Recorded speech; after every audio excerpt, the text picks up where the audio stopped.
Ladies and gentlemen, from the flight deck, yet another bleary-eyed good morning and welcome aboard another day in the life of an airline pilot. Excuse the appearance, it's only 3 a.m. body clock time for me. Be right back. Much better. Okay, today is a pretty easy day. I picked today because I want to do one quick leg and then talk to you about it. Our route today is San Antonio to Charlotte, and it's very soggy, less than 2 miles visibility and light rain and fog.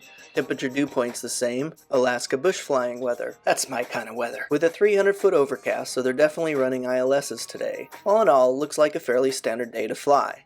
However, as an airline pilot, you gotta be ready for anything. Case in point, yesterday's landing at the wrong airport by another major airline, which shall go unnamed. I think I need another cup of coffee.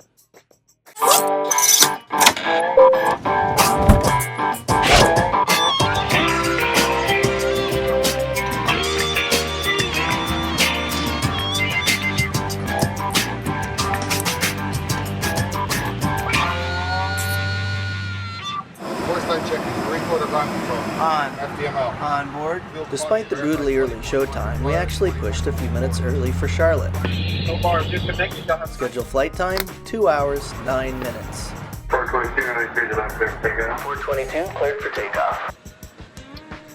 Leg set. I gave the leg to Big Yo, my first officer. While he flew, I'd man the radios and run support.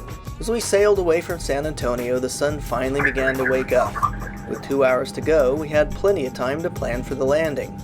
While a whopping 90-knot tailwind promised an early arrival, with Charlotte socked in, we could very well be holding till it was our turn to land. Part of the planning, adding extra fuel for just such a contingency. With not much else to do but wait and see what Mother Nature had in mind for landing, Big Yo and I had time to sit back, relax, and enjoy the ride. The closer we got to Charlotte, the cloudier it got. To our surprise, we were startled to find an old friend following us. The circle of light is called a sundog, and we'd never seen one encircling the cockpit before, almost as if angels were surrounding us. Just then, we got another surprise. An ELT, or Emergency Locator Transmitter, began squealing over our second radio. 422 picking up an ELT on guard. 422, roger. Authorities can often triangulate the distress beacon based on which aircraft hear it. Not to worry, 99% are false alarms, as this one turned out to be. Finally, it was time to say goodbye to our old friend and prepare for landing. As long as the weather held or improved as forecast, FO Big Yo would be legal to land. As Big Yo began her descent, I pulled up the latest Charlotte weather. While it hadn't improved, neither had it deteriorated. Plenty of room for Big Yo to do his magic. When the weather bogs down, so too the arrival rate. Delay vectors and holding patterns are the norm. Remarkably, however, we were vectored straight onto final and cleared for the approach with hardly a hitch. Big Yo nailed the ILS and broke out right on schedule at 300 feet above the ground, wowing the passengers with yet another smooth touchdown. Someday, I hope Big Yo teaches me his secret. Taxiing took a little longer due to the fog, in addition to waiting to cross the center runway, which was running departures. Despite the slowdowns, we pulled into the gate 20 minutes early. While my very next flight would consist of an unscheduled diversion for a passenger medical emergency, this flight was just about perfect. While the weather, contrary to forecast, remained socked in, we were ready for it. As I said, as an airline pilot, you gotta be ready for anything.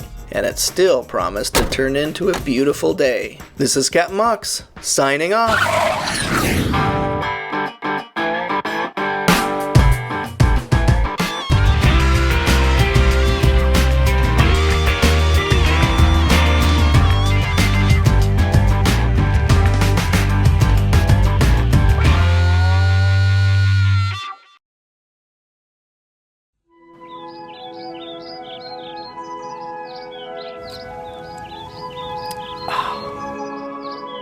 Hey, snap out of it. Get back to work. Wait.